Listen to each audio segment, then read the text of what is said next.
My name is Christian Basel. Years ago, I had an idea. I got myself a TARDIS. Took it to new places, met a lot of new people, took some great pictures, and talked Doctor Who. From Krypton Radio and the creators of the Hanging With web show, this is the legend of the Traveling TARDIS. Join me on my latest adventures and become part of the legend.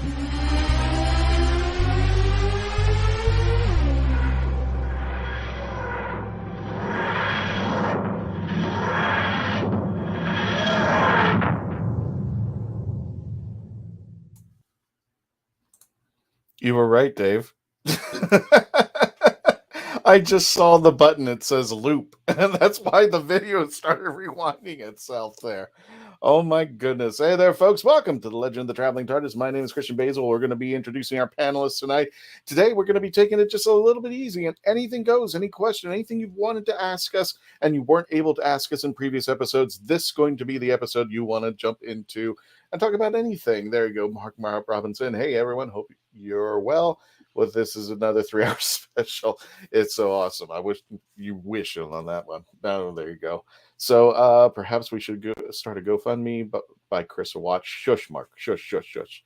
Anyway, I do see something. I do see the cat walking by Melanie's screen out there. So we'll be putting up the cat alert in just a moment out there. Tonight, anything goes. We were going to have a special guest on tonight. Unfortunately, they had to postpone. So we wanted to bring you a new episode because we've been very busy. Some of us have been at Dragon Con. Some of us have been at other conventions, SaltCon, and I got a chance to take the Traveling TARDIS to Halloween Horror Nights this past weekend. Of course, it's going to be running through the months of September and October. But if you go now, subscribe to our YouTube channel, which we want to thank you. We reached 2,300 subscribers. So thank you for hitting us that new goal. We're trying to get 2,500. Hopefully by the end of the week, we're trying to get to 1 million if you can get all your friends out there. And I know there's you guys know 1 million Whovians out there. So make sure you're not only subscribing and sharing our videos, but get those folks out there, your friends. Just let them know, hey, we are the podcast for them today. We're the podcast for Doctor Who whenever. So let me go ahead and bring in the panelists. First of all, let me bring in Dave, who is live from Game Haven in Sandy, Utah. Which I am from the screen. How you doing, Dave? Welcome back, brother. I'm doing great. I'm thrilled to be back. It's been just an incredibly busy I know few weeks, few months, most of it good, not all of it good, but focus on the good. So I came down to just outside Salt Lake City for in Layton on the other side of the city for SaltCon, their end of summer convention. Got to play a weekend of games. I talked to all of one producer. I was here as to play. And then after this show, if you're in the Salt Lake City area, I'm going to be demoing Chai here at Game Haven in Sandy. So you can come on out and say hello. Sweet. Now, where is this? Just for our friends who may be just having to watch this or in the area, where is the convention at? So the convention was at the Davis Convention Center in Layton, Utah, which is on the north end of Salt Lake City. And where I am right now in Sandy is the south end of Salt Lake City, Utah. Gotcha. All righty. Speaking of people going out, because again, I really don't have a great segue in there. Mr. Mark Muncy, Gang, hey gang, how we doing? Florida, and Mr. Mark Muncie actually was at Dragon Con in Atlanta, Georgia. He's going to be telling us a little bit about his adventures out there, but just to give a very brief synopsis, what was it like out at Dragon Con? A lot of walking. Then there was a monsoon on Saturday, and but you know, and the Hilton got flooded. So that'll probably be the new. So that was true. I actually heard rumors that the Hilton got. Yeah, wow. The bottom floor of the Hilton got flooded. It was crazy. But other than that, so that'll be the next con. What are they? The cult. Because last year was FedEx John, and now this year it'll be that. So the Hilton flood. But no. Other than that, it was amazing. I had great crowds, great turnouts. The paranormal peeps, are there in droves for my stuff, and hang out at Bard's Tower with lots of famous authors and feeling imposter syndrome in a big way. But it also happened to be the day that Travel Channel and Discovery Plus announced my documentary coming out on September 30th. So then I got to play bigwig for a little bit, and they all kind of ate some humble pie. It was nice. Don't eat too much there. Don't tell us too much. We're going to save some because we want to. We got some stuff to show our friends out there. Some stuff that you had at Dragon Con. And speaking of which, I'm bringing in the lovely Melanie Dean. Hello, Melanie. Hello. I leaned over so that way you can see Luna. There you go. Let's bring it up. Oh, wrong one. There you go. Traveling TARDIS. There we go. There we go. If you see a cat, let us know. Cat alert goes up. Yeah. Hello, Luna. She moved the cord over. So Luna's taking over that. Place. But yes, hello everybody. No conventions for me this weekend. I got to just live vicariously through everybody's feed. So make sure if you were like me, you get on the Instagrams. Make sure you follow Mark, because I got to watch a lot of what he was doing for Erie, Florida, a lot of other great artists that were there at the convention center, so I could see the flooding of the Hilton. And also on the Facebook page, there was also a great Dragon Con group there. One thing that brings just fills my heart with joy is that there's two different lost and founds one's in the Hilton and one is at the Marriott, and that Dragon has, so you have those lost and founds, then you have another lost and found for Dragon Con itself, and how many people either lost wedding rings, or the great thing is so far that everything that I watched, they were all recovered. So it's neat seeing how many geeks, when they find something, they take it to a lost and found, and no one just takes anything. So that was absolutely the sweetest thing in the world, seeing all the cosplay photos, all this, all the excitement, everything that was going on, the highs, the lows, and seeing that even like things simple as like losing a phone, losing a wedding ring, losing things, people were turning them in. So I love you geeks. I love all my nerds. I love to think our geeks, and especially our Whovian fans out there, they are good people no matter what. They always do. And I've always gotten help at conventions when I've been like stuck on something, or if my dolly's jammed, you'll see like 3 people come out of nowhere and don't even know who these people are, and they'll just come out and pull. And the same thing, I pay it forward. I play, if somebody's doing the same thing or having issues, I'll go out there and go, come on, I'll help you out there. So I think on the geeks in general, just really nice people. But speaking of nice people, let's wrap up our panel. And we got, he's not unmuted himself yet, the Reverend Amagon. You know him as the hashtag guru, Tom Kozak. He is from former president of the Guardians of Gallifrey, and if we get a chance, we may have to take it over into the after party, but he's got some stuff that he wants to showcase tonight. And again, this is just we're just relaxing today because I'm getting over Halloween Horror Nights this past weekend, opening weekend. Really? You're not going to share with the rest of the internet? Here's some pancake for you, right here. I made it for you. Nice. Oh my goodness, there, Tom. How you doing today, brother? Yeah, me. Hello there. It's your boy, Tasty Cake. The last resort, the tragedy. I think I'm going to change my name to Beauregard. Last name Nana. Works. You're killing me, Tom. My friends call me Bo. Let me get rid of that screen there, though, folks. And then welcome tonight, and welcome Mark Robinson. Us geese can be evil Turkish as well. Okay. That stuff was disgusting. Gus, That Mark, stuff. how could you do that to me? I can't Thought we find were it. friends. Seriously, who came up with the idea and said, you know what would be really disastrous if we take chocolate and put a creamy jelly filling in it? It was a rose soap flavored gelatin covered in chocolate. And this guy liked it, I think. He ate it. I ate it.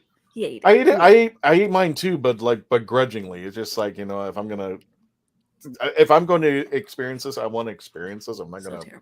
I want to try the show. There are times what I'm I'm hearing here happy. is just to spite everybody. When I go back over, I have to eat another one.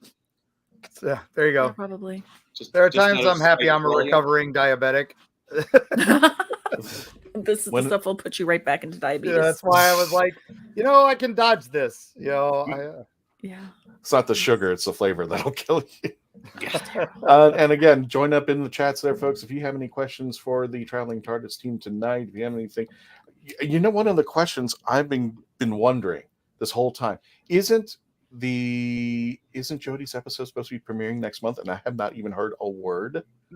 I don't even think there's been like the poster, not a YouTube video, nothing. Just October. Yep. Mm-hmm. Just October, and that could mean October 1st. That came out like 3 months ago, right? Yeah. Yeah, I think that it wasn't that long ago. Oh, it may not have been, but it seemed like forever ago. So. I'm so desensitized to release dates now with Disney Plus, and every time there's like, we're going to do this, no, and we're going to push that, no, and it's pushed back a month, and now this is pushed back a month, and now this is I thought this was going to be spring, maybe fall. Are you sure? Yeah. So I'm just, and for me, it's kind of already par for the course for Doctor Who, because for so long we didn't know when the Chibnall kind of got us all used to. Oh, you might have a special, maybe you won't. Maybe this will happen. So, and then COVID. So, it happens. It happens. And we'll be all excited.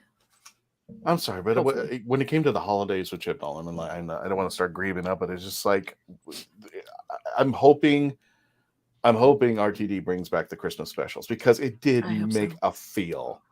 And when we just did New Year's specials, and then we had the Halloween episode, it's just like, there's no feel on this. Even if the episode just took place during Christmas, it gave it a kind of feel. And it's still, the running joke that I have is on a meme with Charlie Brown and Linus saying, what the real reason of Christmas is when we get a new Doctor Who episode for Christmas. So, I miss them. I'm hoping they come back. It meant something, and I think Russell T will bring him back. I'm hoping. Fingers crossed. And I'm hoping it would be nice if the first episode were actually this Christmas with Ncuti Gatwa as the new Doctor, but we will see out there. That would be a surprise. Third Doctor, hey, thank you for joining us.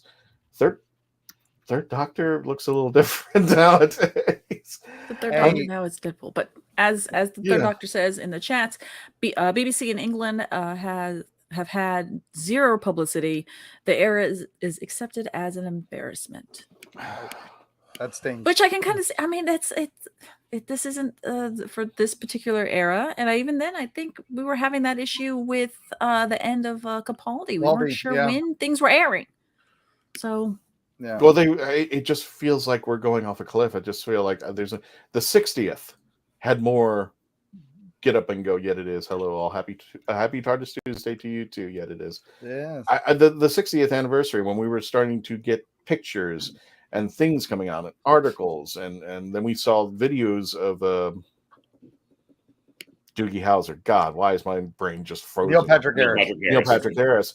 I was getting really excited, and it just kind of subsided. But I'm sure we're going to get that wave crest again later on. Well, I think a lot of that was because it was leaking so bad that they had to get ahead of that wave. And in fact, that whole the Neil Patrick Harris was his own selfie. That wasn't like a professionally produced photo. He did it himself to get to help them.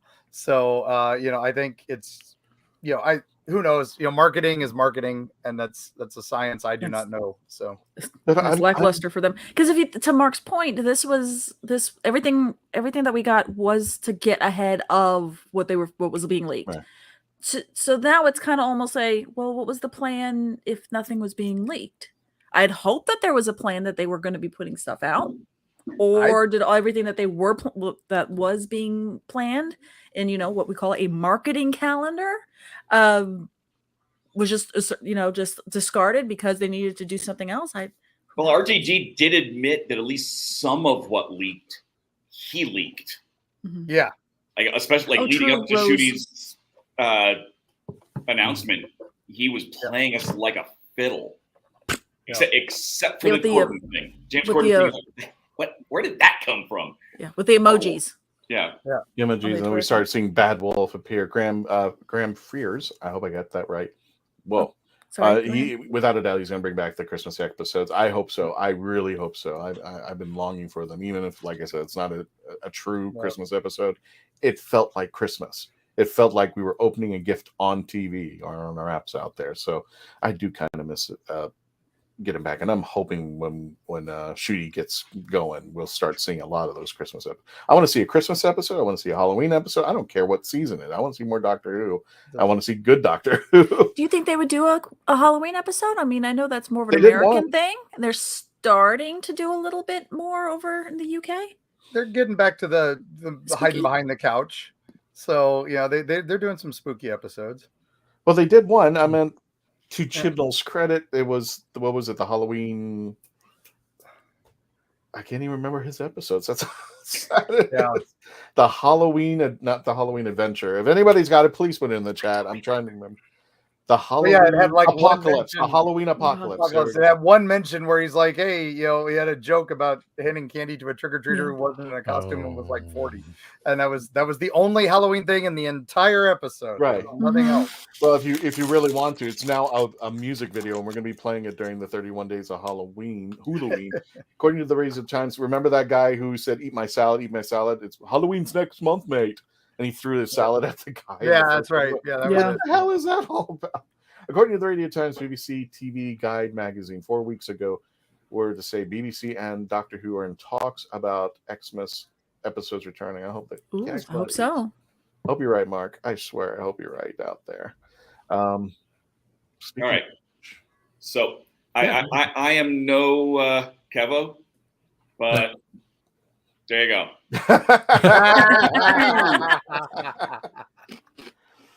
Yes. Because I might be over there. I can taste that bile in my mouth now. Carl's got a question for you. There you go. Okay, does Melanie have to vacuum cat hair out of printers, computers, fans like I do? Yes. The answer is yes, especially this particular printer behind me. When it starts up as it is, it sounds like the Artemis is ready to go if it ever launches. Come on, Artemis. But yeah, that sucker goes up. Yeah, I have to make sure that everything is. Yeah, Gary 7 was up there on the launch, stopping it from going off. It could have ended the world. So or the Doctor could have been either of those guys. Could have been.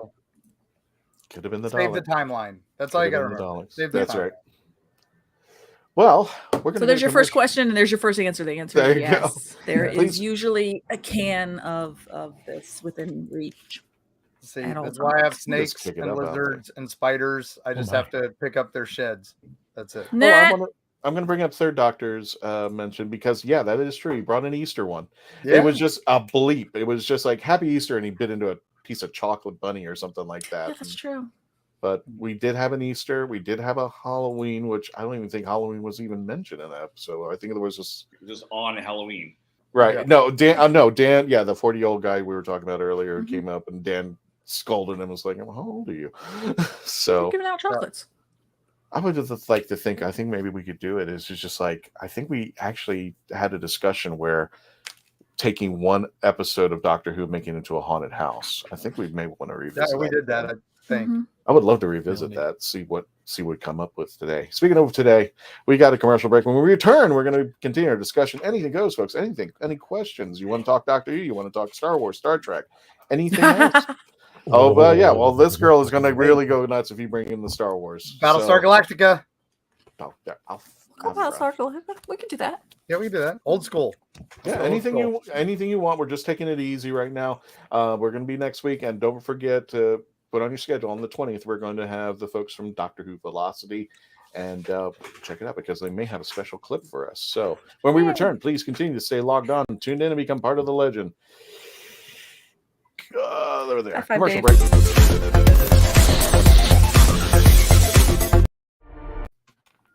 Come on, Dave.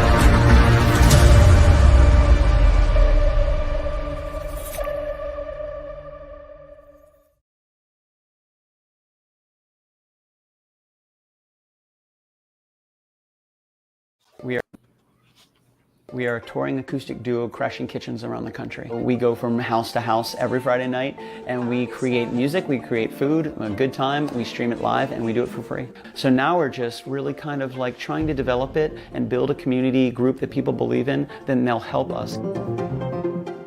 So we played from our rehearsal room, we played from the bathroom, thankfully that didn't catch on. I probably played guitar in my room, not for anyone, in front of anyone, nobody heard, for probably about 10 years. And then one Friday night we played from the kitchen. It's the main place people want to be. It's where the food is, it's where the drink is, it's where the best lighting is. You can go to any party and I guarantee you, the kitchen is going to be popping. Our ultimate goal, I think, would be to crash kitchens every Friday all around the world.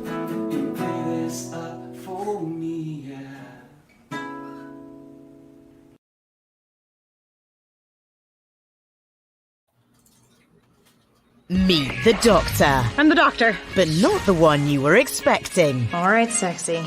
It's time to go home. Doctor Who Velocity. Streaming now.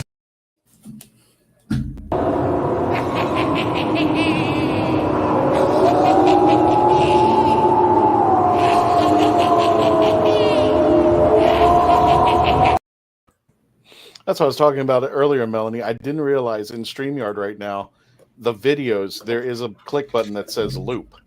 Oh, there is? Yes. If you look at where it says, I'll go all the way up to the top of the videos. Everybody, we're learning something. We're learning something. Yeah. That's awesome. Well, apparently it was clicked. And when I was playing that one Halloween Horror Nights thing from our TikTok it does account, say loop. Yeah, it was looping that video. And I was like, wait a minute, it's not stopping. Do I have to Hold shut on, it off? guys, watch this.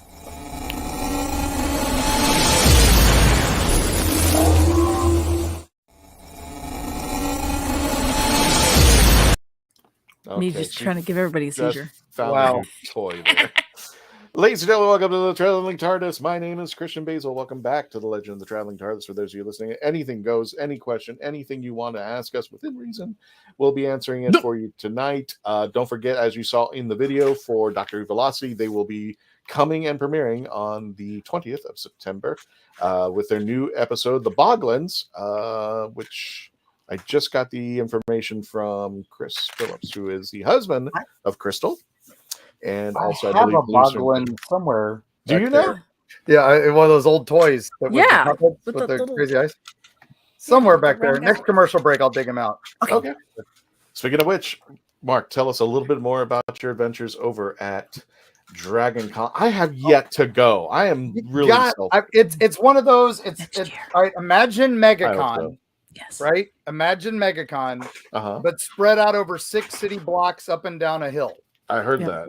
Yeah, it's because your registration is in the Sheraton, and that's where some of the panel tracks are, like the paranormal track, all that. That's where I was, and then you have to walk 2 blocks to the Hilton, which is one of the major big hotels. Then the Marquis, which is the Marriott. That's the one you see in Loki and a lot of TV shows and stuff. Has the really crazy elevators. And that's where all the cosplayers hang out. And the Marriott has the celebrities and like the A-listers basically. And then there's another hotel, I can't remember it, but it had the art show and a lot of other stuff. And then you go another 2 blocks uphill to the vendor building, which the Amerimart building 2, and that is 5 floors of vendor show. Yep, the America's That's Mart what I heard. building. I was our friend at the Glassy Geek. I was looking and said, I'm on the 3rd floor. I'm like, the 3rd floor?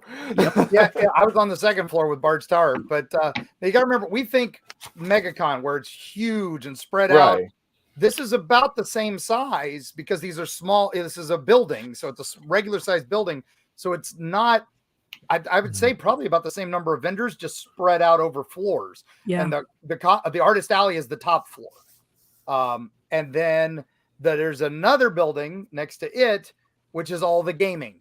So the bottom floors are all the video games, and then the upper floors were board games, and then there was 2 floors of Dungeons and Dragons, just rooms that you could sit and play with hundreds of tables to play Dungeons and Dragons and stuff. So like we the card should games, go next year. I would like to. It's one of those things. It costs, I think the badges just went up. If you pre-buy, they're like, I think it's $150 for the weekend, but it's 4 days. So it starts technically Thursday night is like all the parties start. And then Friday is actually the first day of the con. Saturday is always Saturday, and it's insane. And that's the day it rained. But they also start with a parade. So it was a parade that through all of those blocks Saturday morning. Sunday was, is normally things wind down. No, not Dragon Con because it's a Labor Day weekend. So Sunday is just as crazy as Saturday. And then Monday is when things finally close down.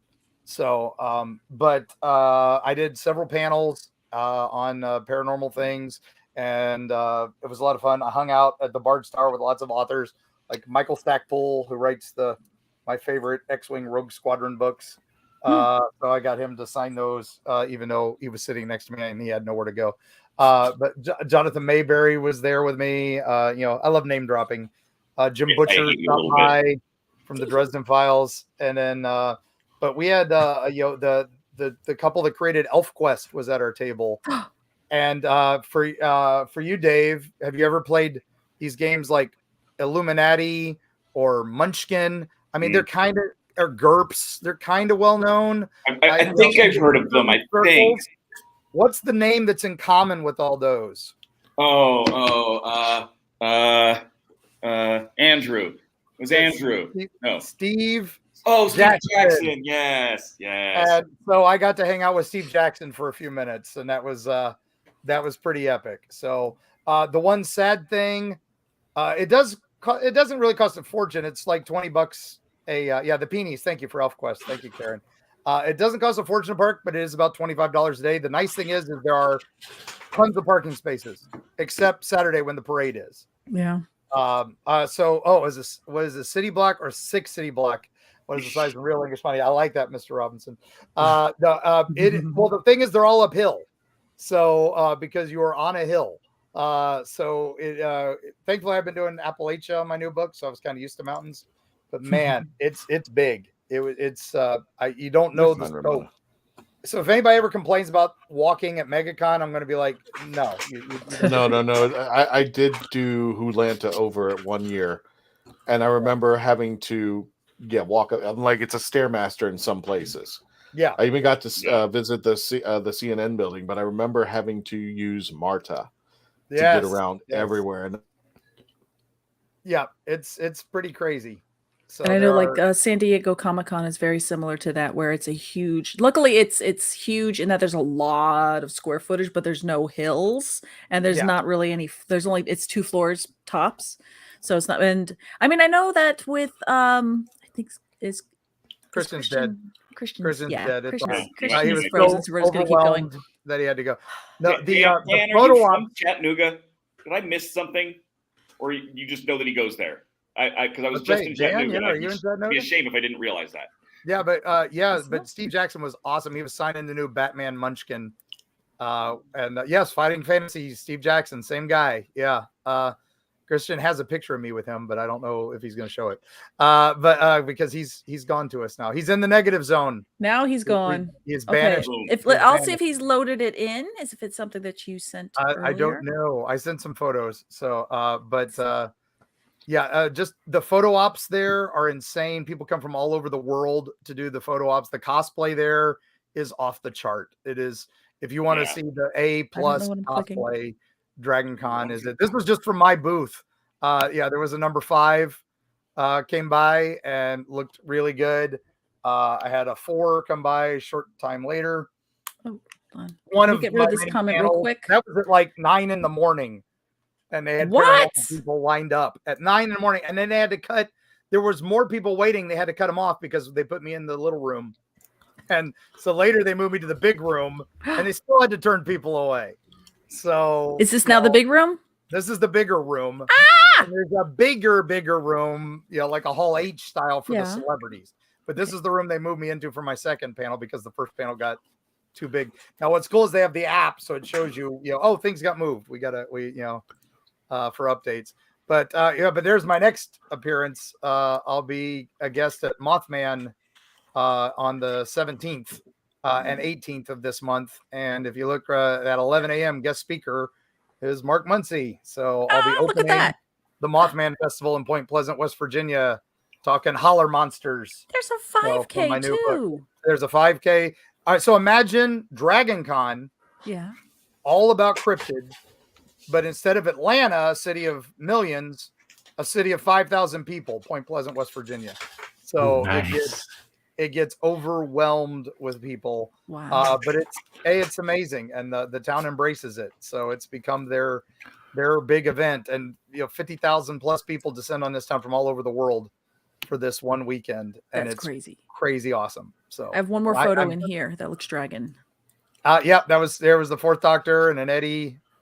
And I was informed that the knight is some YouTube guy, so I didn't know. So like, well, my daughter was the photo. I was like, oh yeah, he's a YouTube guy, and I'm okay, great. Okay. But yeah, vloggers and everything were vlogging us all over the place. Tampa J, Adam the Woo. We see them at MegaCon. We see them at a lot of events. I love Adam the They Woo. were out there, and that was cool. They did the parade. Dressed as Blues Brothers, so they got an insider's view of the parade. So after you're done watching our video tonight, go check them out. So. And one of my panels got filmed and is posted. So my creepy Florida panel got posted. So yay! Yes, first time I filmed a whole panel. It was crazy. So oh yes, the Fighting Fantasy books. Dave, you probably read those. Those things were surprisingly no, actually. Wow, really? They are incredible. They're basically like choose your own adventures, but with stats, and you roll dice to see if you survive the fights and stuff, like the Endless Quest, but a little more depth and a little more adult. So yeah, I've got similar, but I've got one on Krampus actually that I'm going to be reviewing in this year's holiday series, and I believe the same author did a couple of Doctor Who ones, and I need to get in touch with him and find that out because I didn't find that out. There was an old Doctor Who one. Expo. Yes, Carl, that was a market popularity when they give you the bigger room. Yes. Hopefully next year I'll have all the bigger rooms. So I felt really bad for the people because I saw this short line outside at one point. I'm like, oh, okay, I got a good little line. And then there's the stairs. And what I didn't realize is they had stopped the line at the stairs, and there was a second line at the bottom of the stairs for people still waiting. So there was an even bigger line downstairs that I didn't know was waiting for my panel because they weren't allowed to stand on the stairs for fire reasons. Oh, that makes sense. Yeah. So, oh yes, a literary con. Yes, but they do get some game people. Yes, Liberty Con is a literary con. Thank you, Dan. There was one. All right, so going to give advice to Dragon Con. Top 5 suggestions. Emergency. Take all the vitamin C you can. A few people who I spent time with did come home with the fun virus and are recovering. So I'm quarantining for the next few days because I don't want to bring it to Mothman with me. Yeah, good idea. Emergency 5 days before a con, during the con, and 5 days after. Just it'll save you so much trouble. They were mask required. All events, everything indoors was mask required. So Dragon Con was not taking chances. Let's see. So other things, bring money because with that many people, cell signal can be crazy. And have cash, especially for the vendors. The celebs love cash too. You'll usually get a cash discount because we can avoid those pesky PayPal fees. And then there's plenty of places to eat, so you don't have to worry about con food. It's con prices, but you don't have to worry about trying to find, con food. In the vendor building, there was a Chick-fil-A, an Asian place, a pizza place, and a barbecue place. So, you didn't have to worry about, there's, 3 things of chicken tenders, and hot dogs. From one exhibitor to another, now, is there any place since I've never done Dragon Con, is there any place around there like I don't want to say gas station, but to pick up those little things like drinks and stuff like that you'd be able to have behind your booth and not have to depend on the convention food? We stayed at an Airbnb 5 minutes outside of town, so we were able to load up. But literally, you're downtown, so it's all downtown prices. There's a CVS, there's a Walgreens right there. There's a thing called the Hub, which used to be called the Atlanta Underground, but they called it the Hub because it sounded kind of creepy. It's like a mall under all the buildings, and it connects to some of the hotels. So that's how you can avoid the storm, and the bad weather a little bit. That's good to know. But that has tons of food options and tons of little shops, things too. So it's like a mall. So that was pretty cool. The other couple things I would say is get plenty of rest. I mean, there's parties till 3 a.m. there. So if you're not doing a panel in the morning, do something later, sleep in and have fun later at the night. You don't have to be there from open to close. Did you go to the ice lounge in the Hilton? I did not, but I heard it was amazing. I wanted to do the bunny hutch. I missed that. That was sad. Oh, and we're being told that we should probably. We're being told. But that's Dragon Con. So I take it Dave's got the power too. Okay, so Dave, do you want to do the commercials? You want me to do it? I can do that. Okay, somebody roll a commercial. I don't care. Buy Erie, Florida at erieflorida.com, and also available from the History Press. So, where did we leave off? We left off with Kitchen Killers, or did we leave off with Velocity? We did Velocity. This is the last one. You know what? I always think we should do Velocity again since they're coming on the show. Let's do it. Go for it. Why not? Meet the Meet the Doctor. I'm the Doctor. But not the one you were expecting. All right, sexy. It's time to go home. Doctor Who Velocity. Streaming now.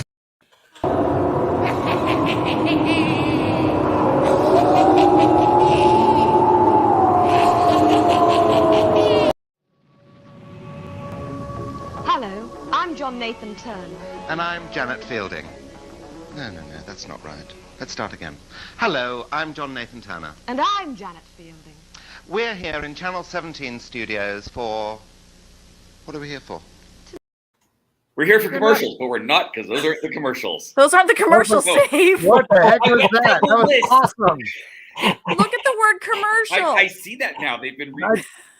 You're getting the commercial for Pensacon, because Janet Fielding's going to be at Pensacon this year. There we go. By the way, this background, this is my gift to all of you Photoshoppers, especially since we did the horrible let's meme Melanie with food. They have a green screen wall here, so I'm like, I'll do that. All right, let me see if I can find out where we are. Hi, my name is Jamie Engel, critically acclaimed author of The Toilet Papers, Places to Go While You Go, a short story collection suited to match your bathroom needs. Only have to go a little? No problem. I've got stories under 1,000 words for you. Far from poopin'? I've got you covered. With stories over 5,000 words to keep you occupied, while your latrine stays occupied. And that's not all. The Toilet Papers is endorsed by the fine folks from Squatty Potty, the stool for better stools. But don't take my word for it. See what Dookie the Squatty Potty unicorn has to say on YouTube. You won't be disappointed.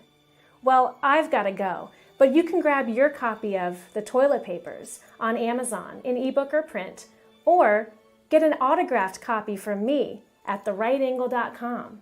And don't worry, I promise I'll wash my hands first. The Toilet Papers. You might just stay in the bathroom longer than you need to.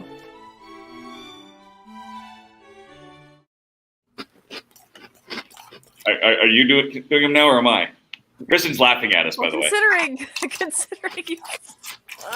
Welcome back to the Legend of the Traveling TARDIS. As you can see, Christian is not here because his power went out. But do not fear, he's backseat driving over in the comments section. As he has noted, as he's noted before, is it's not so easy now, is it? Well, it is if it's in the same order that it used to be in. Exactly. So I'm going to side with Dave here on this one with yes, that they are labeled now because, well, we weren't used to them ever being labeled because Christian just kind of just free-willed-y, just do whatever he did. So we're back. We're going back onto Anything Goes, where we're talking a little bit of Dragon Con. We're going to be talking about SaltCon, and Reverend Emagon is here to eat and chew on for your podcasting pleasure. Yes. I didn't know he came back. He's all of a sudden washing the hands, and all of a sudden this comes up. Like, what?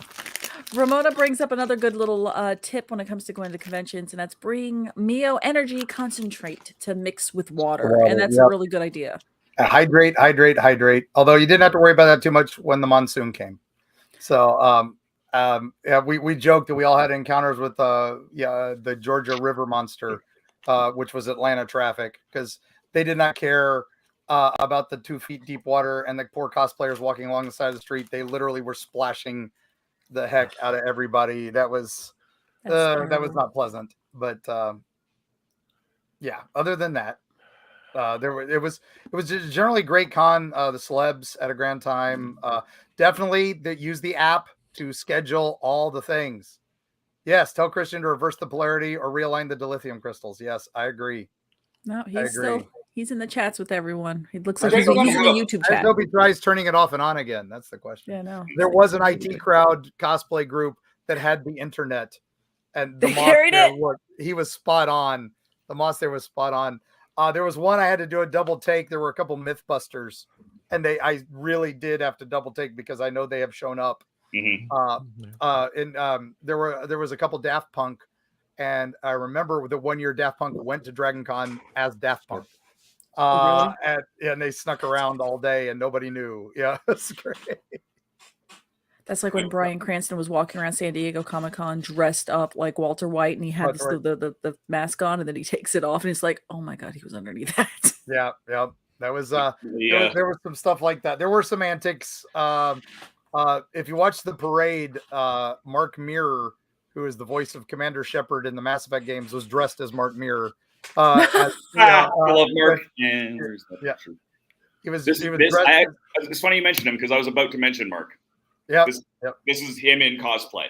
Yes, he was with the Game of Thrones group. Mark Mirror does. I took that picture in Edmonton. He did it he hosted the cosplay contest. But yeah, for this one, for the parade, he was cosplaying himself. From the Dungeons and Dragons podcast that he's doing, the Black Dice Society. He was cosplaying the character he cosplays as, that he voices, which was pretty fun. So we have a question out here from Mark. I know I'm kind of going back to some of the questions. So Mark has a question for Dave.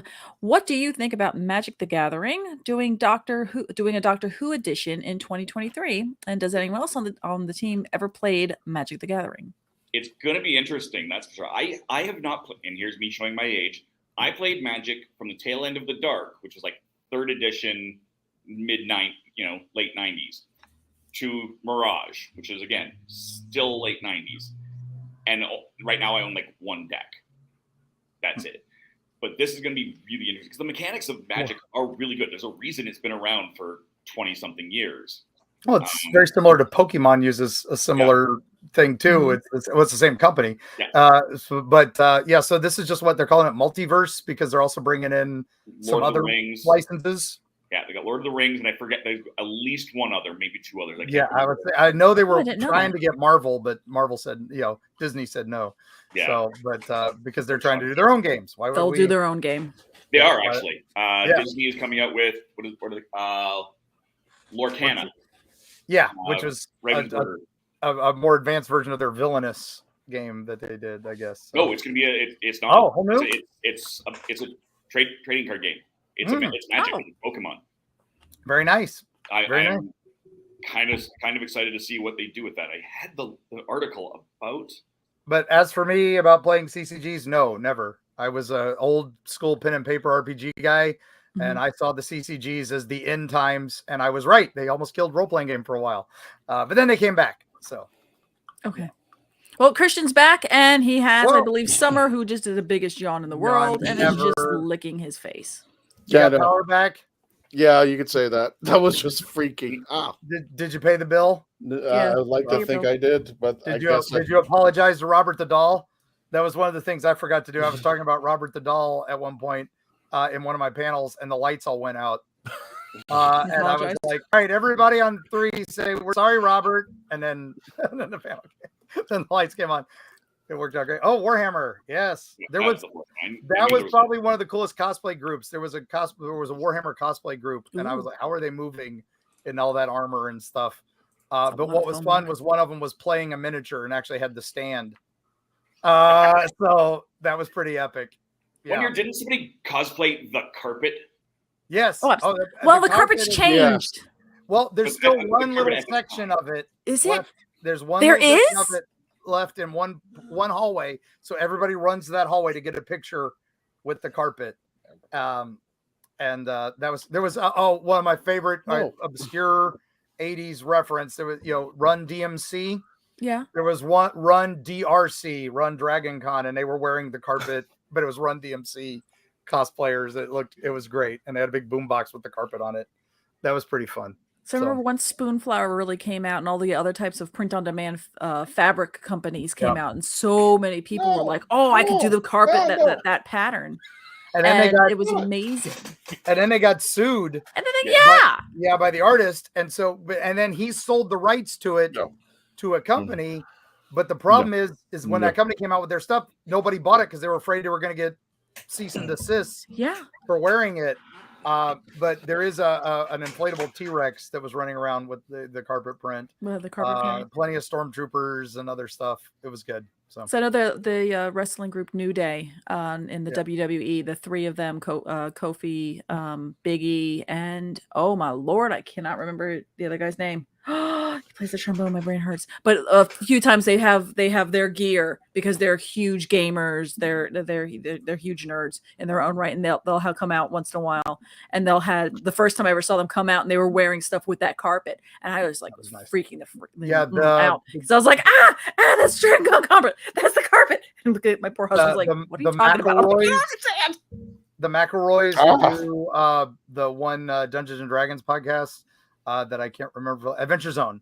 They were doing a live game, and one of them came out in a wizard's robe that was made of that. It was all that. Was pretty funny.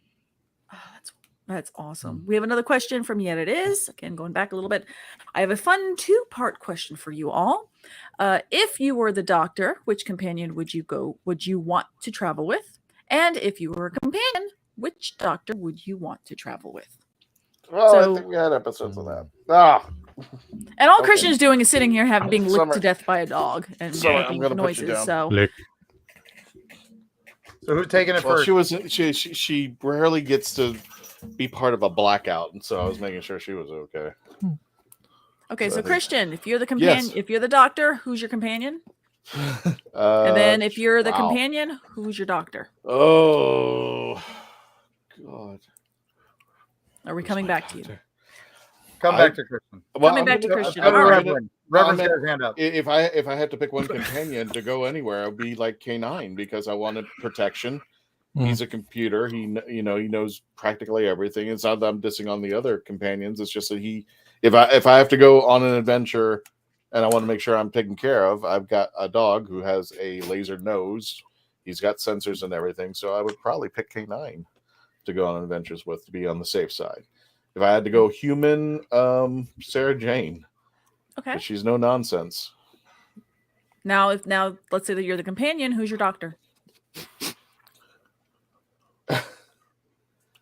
It would be a toss between Capaldi and Tom Baker. Oh, that'd be awesome. How about you, Dave? If you're you're the Doctor, who is your companion? Ace. Yes. There you go. That's a no, Ace. Yes. Done. Maybe Amy is, but I'd leave Rory at home. But that's a whole different story.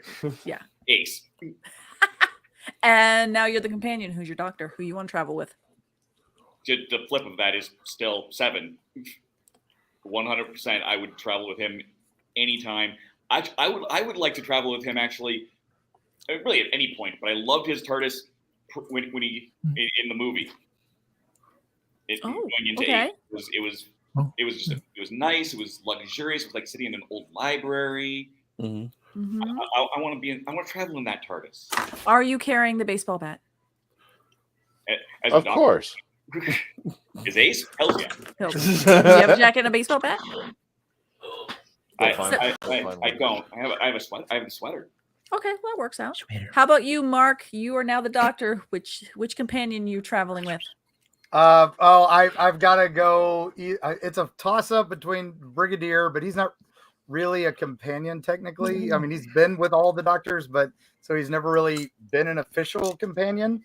But I would love to travel with him just because he'd just be fun to have around. But honestly, if I got to go companion, it would definitely be Leela, just because she could kill anything that ever, just trying to stop her from killing things would actually be part of the fun. Yes. So, I think that would be just a hoot. And then if I were a companion, which doctor would I want to travel with? Yeah. I'd probably want to travel with, I'm going to go Pertwee, just because, we got that Venusian judo and all the gadgets, everywhere. So, and I don't think he ever got a proper guy companion to hang out with a little bit. So I think we would have had some fun. So. Are you going to drive Bessie? Or are you going to let? Oh, that's the other reason. Yeah. So I got to drive the Whomobile, the Bessie. I got to drive all the gadgets. Come on, and I got to hang out with the Brigadier and Sergeant Litton. So I still get the best of both worlds. Best car road trip ever. Yes. Okay, Tom, your turn. So you are the doctor. Who's the companion you're traveling with? Of course, I'm the doctor. I wrote myself into stories that way. Okay, I'm the doctor. And then in your stories, which companion you want in this particular one? For continuity, I go Leela. In the story, I did have the 13th Doctor as my companion. Spoiler.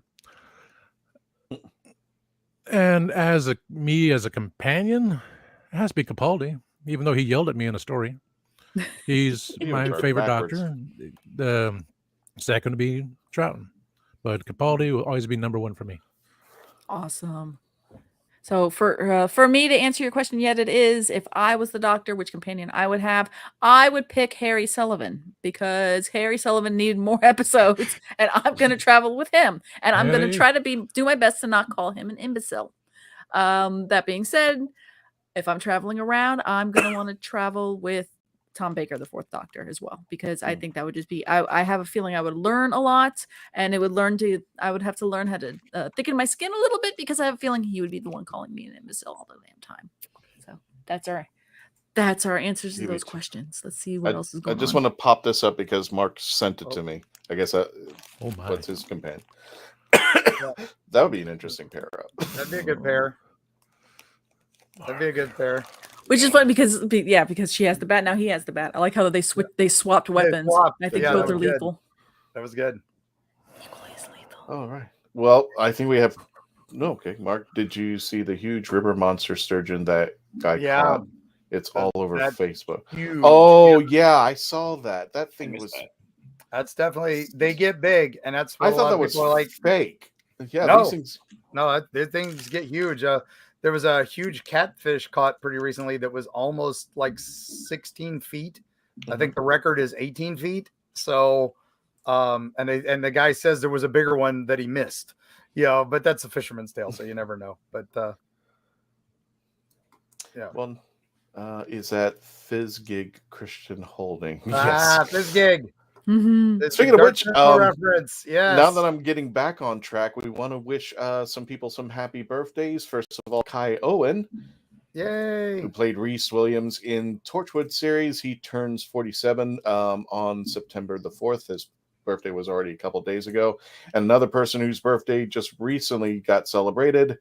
Everybody loves this guy, Michael Berryman, who also got to hold the TARDIS. He turns, believe it or not, 74 years old.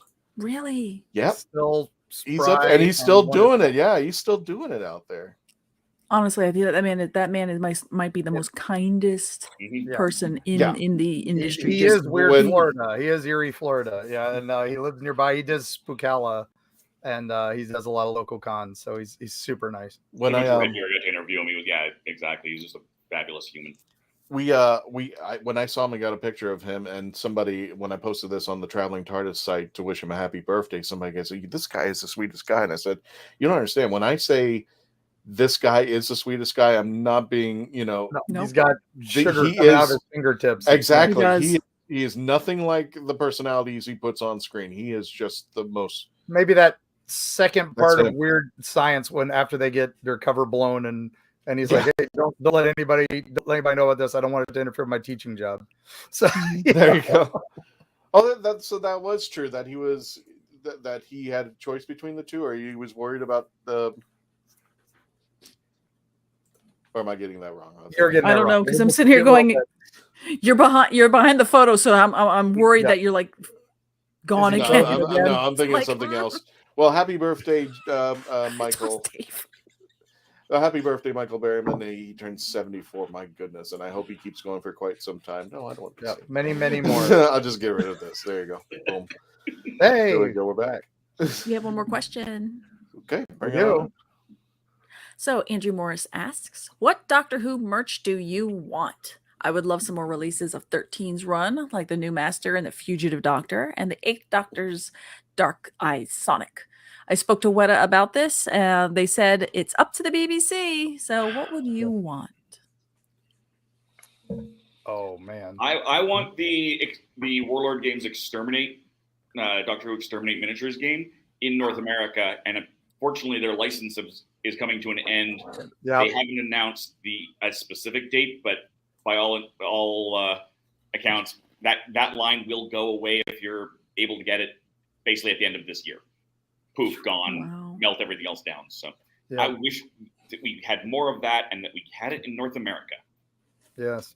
Tom, you're the merchandise expert. What would you want as a I keep thinking about it because the limitations on the TARDISes themselves. The last one that was released was electronic First Doctor's TARDIS, and I got one. The box was damaged, but with Al Duard had a big press release saying, "Oh yes, we're not having anything new coming out. We're going to re-release 2 sets that no one wants in the first place at a cheaper price."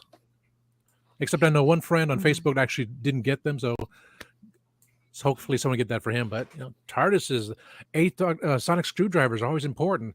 Dark Eyes, I have one. I just don't know where it is. Somewhere back here. Anything for role play, anything. The companions, which everyone wanted companions forever and a day, but they say, no, we're just going to re-release all these things. So expect the 9th Doctor and 13th Doctor set re-released again with all 3 of them with no companions and, of course, no accessories. Yeah. Mark? I would like another TARDIS console. It's been years since they've released a toy TARDIS console. Or a full size. There we go. Ramona's got it. A full size working TARDIS console. That would. And I wanted to fly through time and space. I'll take an inflatable for my front yard. Come on, let's do. There's Halloween everything and Christmas everything inflatable. Let's put a TARDIS inflatable or TARDIS. I think that'd be perfect. Inflatable. A Bessie inflatable or a Dalek inflatable. Come on. What I was going to think was I want an inflatable TARDIS that I could do for like Christmas, Halloween, that kind of thing. Because I mean, you're seeing all the inflatables for the Star Wars and everything else.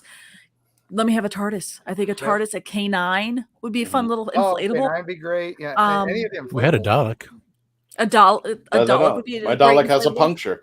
Yeah, but like an outdoor one with a fun little. Waving wily arm thing. So an Ood with wavy wily tentacles. That would be great. There's actually a video of this. I want this to magically happen.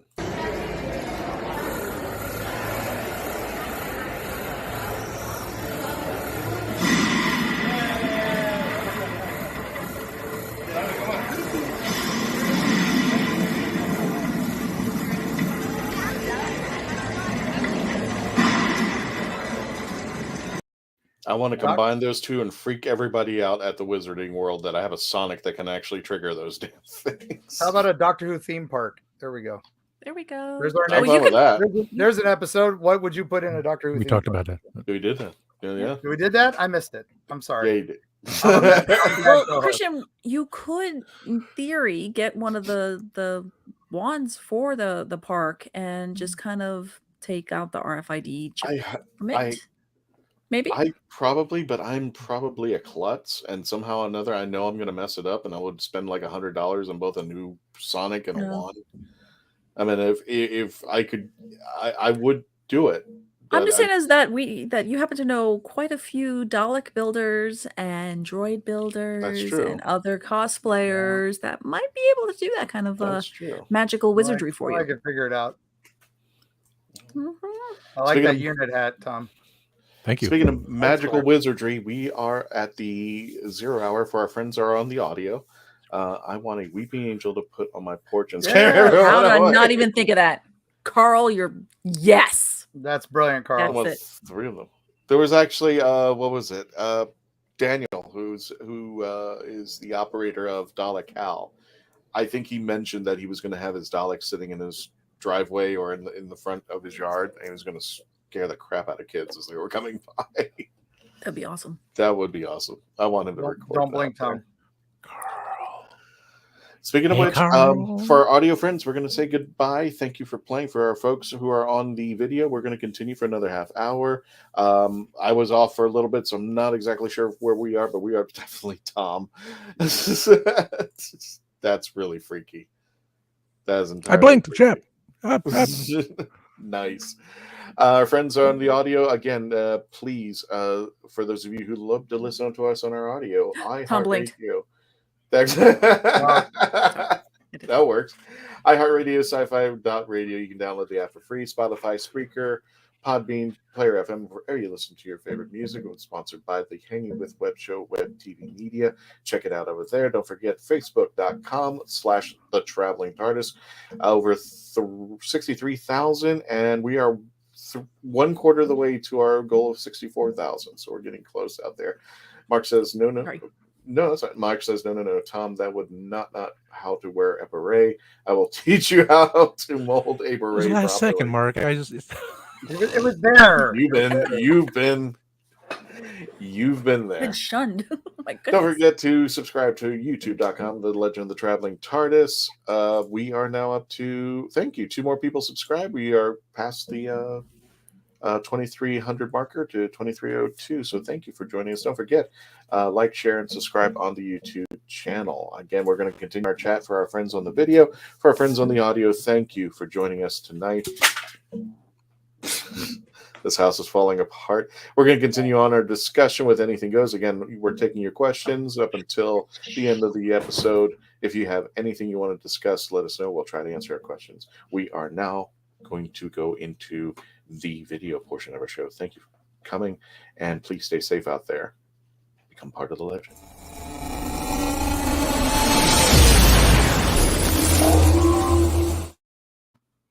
Okay. Oh, you didn't have it looped.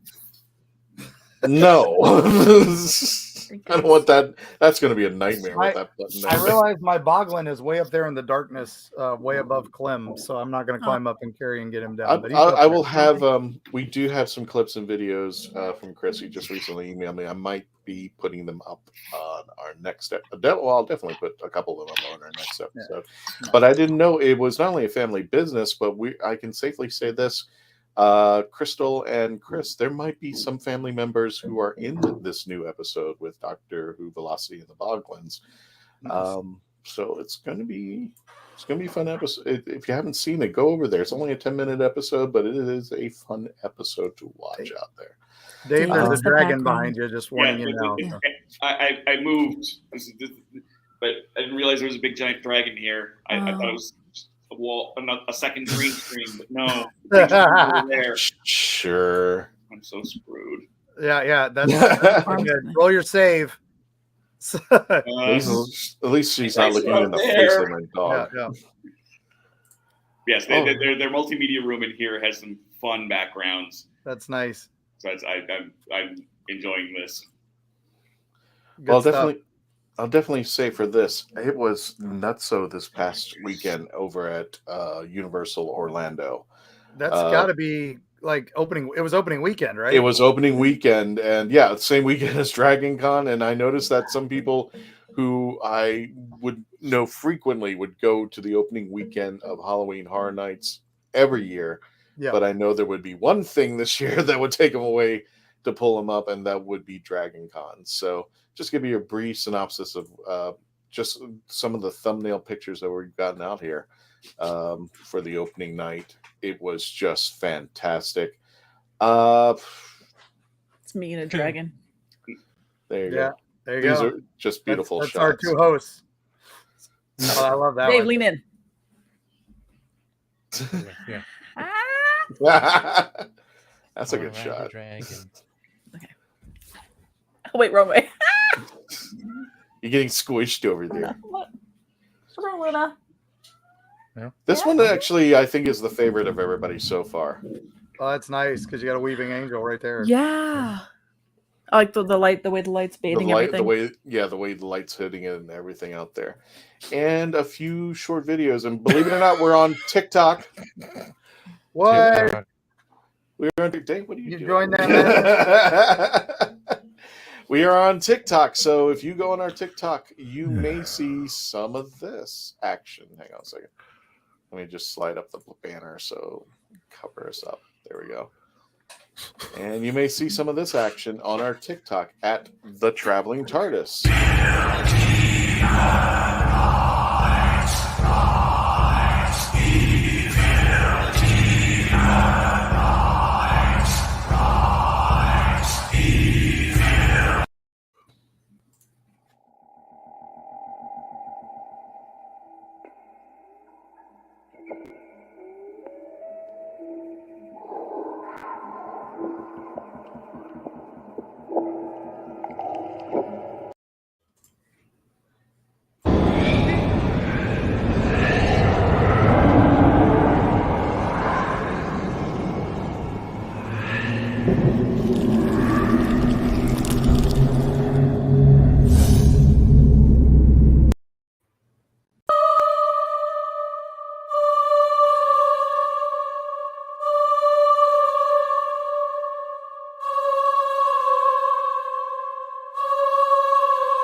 And those are just a few of the and your video gets flagged for copyright infringement. Yeah, that's probably that unfortunately does don't use the TikTok videos on the show. I know. It's like well, here's the using original audio. Well, here's the thing. All those videos are up on YouTube.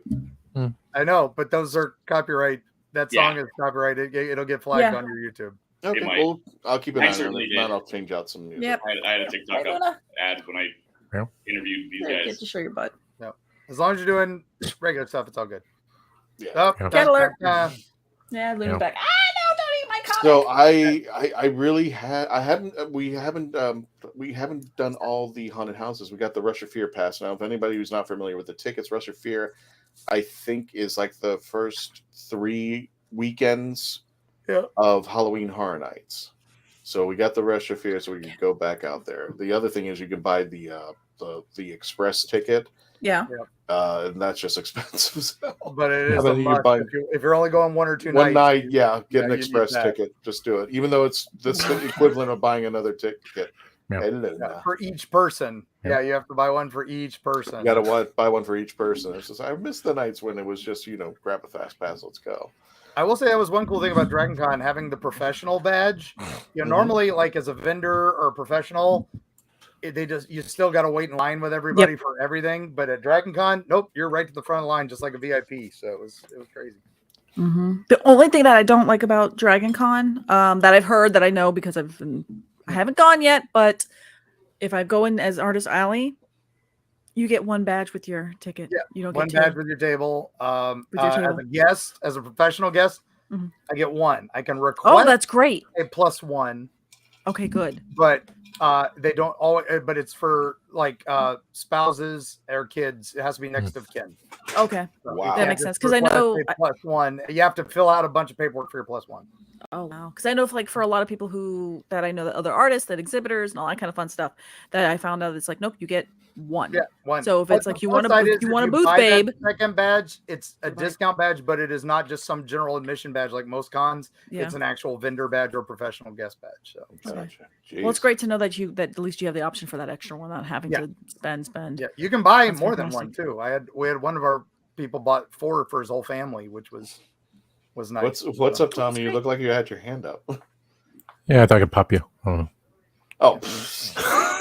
You just have to put your hand up and get acknowledged to interrupt. Trying to pop me. Anyway, just to give you an idea of what the houses look like this year. There is no Stranger But they Things lost house. the rights to Ash versus Evil Dead at 1 minute, so they threw in an extra one. I think that's that Underground Creatures. Yeah, there is no Stranger Things house that I can think of. I think this is an old one. Yeah, this is old. This is. I thought this was the most current one. No, Stranger Things is not there. Bug House is got a completely different name. Okay, Well, it's a speculation map. Yeah, it's a speculation. This is before it came out. Yeah. The Horrors of Blumhouse are 2 houses put together, so you actually go from one house to another. Halloween is there, and I hate to say this about this, but it's still the best haunted house out there. Even though I've heard it was amazing. Yeah. Even though, they had the exact same houses, I think years past, and for me, it still was the best house out there. I heard and the Universal Monsters Versus was actually pretty good too. So those were the 2 got voted. Those are the two that got the best ratings on the app so far. So really, the Legends was Legends Collide is what they called it. Yeah, and supposedly I think it's the Wolfman, the Mummy, and Dracula are battling it out. Yeah, for something, and essentially, I didn't get it at first. I think I might have to go back there. Just a story eluded me because it looks like you're walking through a pyramid. And there's Dracula and the Wolfman all of a sudden. Hey. And it was a little bit convoluted. I didn't get the story until somebody told me at the end. Work for Monster Squad. It'll work. So, yeah, that's fine. But Halloween, I think, is still the best one.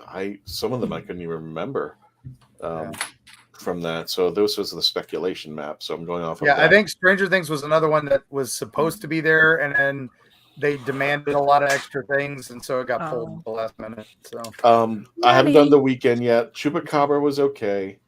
So the one that says the Mummy and the Wolfman, that's the one where Legends collide. Halloween, the Wicked Growth is not there. The Bug House, that's one I haven't done, but everybody seems to like that one. But it's How about Chupacabra? Chupacabra was okay. There's another one, I think, which was supposed to be in Stranger Things. Is supposed to be like one, I can't think of it, but I think it's one that you go through a haunted hotel. And it was like, okay. To me, I think what was disappointing this year, I think I'm just so used to Jack, Chance. The icons. The producer, the usher. Yeah, there's always the icons. And to me, there didn't seem anything like bringing everything together.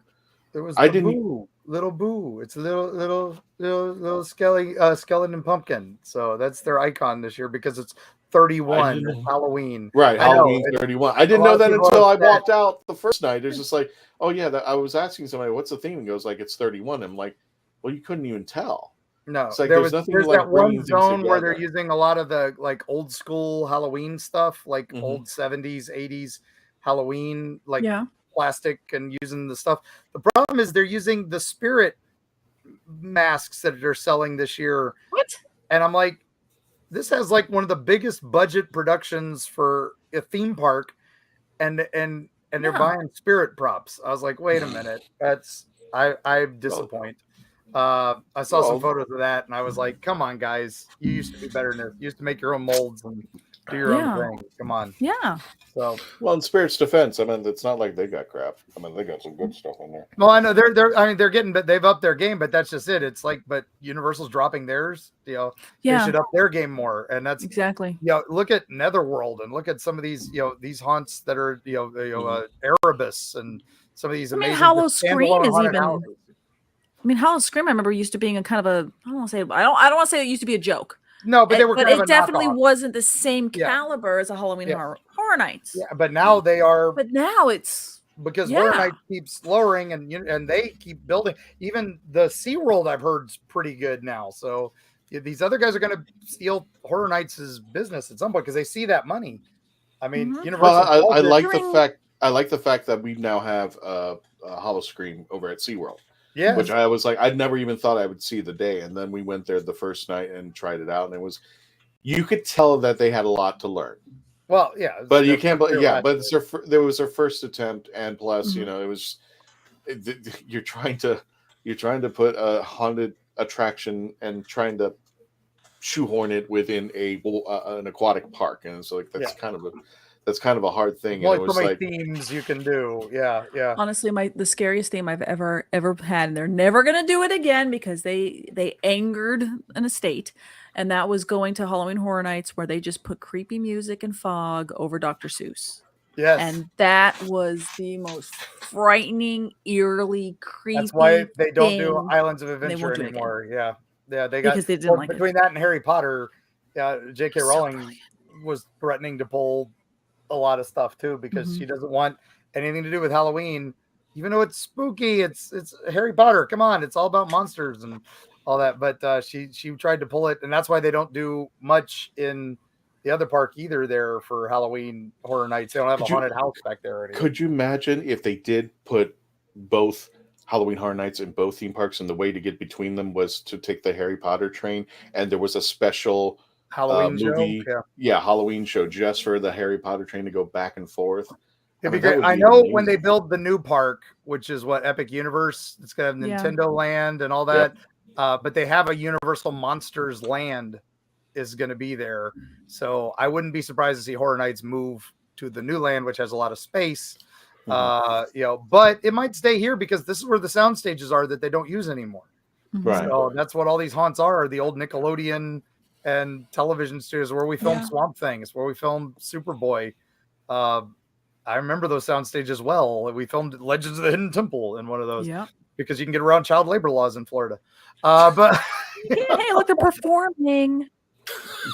Yep, that's how we did it. I know. I was a 17-year-old working 18-hour days. I know exactly what I was doing. So we all did. We didn't care. We wanted to be in film. We didn't care. I was hanging out with Patrick McNee, who was getting drunk at 9 a.m. Come on, this was awesome. I was actually on a set living the dream. Until like 2 or 3 in the morning. We were the extras for a movie that they were filming, and it never came out. But I think they actually got their cues. It was just me and this little girl that was supposed to just walk across the street. We were like these younger kids at the time. And apparently somebody didn't tell the limousine driver that we were coming. So we were walking down the stairs, and here comes this limo. And then the director just went completely ape, like, well, what's going on? These kids are about to get hit. It's like the movie was called, I remember it was called King's Ransom. Nice. It starred Michelle Pfeiffer's sister Dee Dee. And there's so many movies down here. Christopher. They were all so bad. They were all so bad. Problem Child 3. We were extras in all of them. My favorite was when we started filming Thunder in Paradise with Hulk Hogan. Yes. I miss that. And it was we would film at the Grand Floridian because that was supposed to be the base, his fancy mansion. It's the Grand Floridian. It's obvious it's a Grand Floridian. Yes. But we would travel all over the world, and it was always Universal Backlot or Epcot. Those are the two places that we filmed. And now I have to go back and watch that terrible movie because now I just have to. Series. We went to series with that after the movie. So there was the 2-hour premiere movie, and then the Did you do any background in that, Mark? I was just audio. I did audio. Oh, so you strict audio? I did a few walk-ons on a couple shows that I think my IMDb shows, like Superboy and Swamp Thing. I think I did a couple on-camera bits. In one Superboy episode, I played a superhero villain that got beat up for 30 seconds. Yes. I did a lot of voiceover for that too. I was like 17, 18. I thought I was living the dream, man. Of course. My first extra work was for SeaQuest. Yes. We all did that. I think we all did SeaQuest, man. I think everybody did SeaQuest. If you were in Orlando. I still have a SeaQuest t-shirt. Yeah.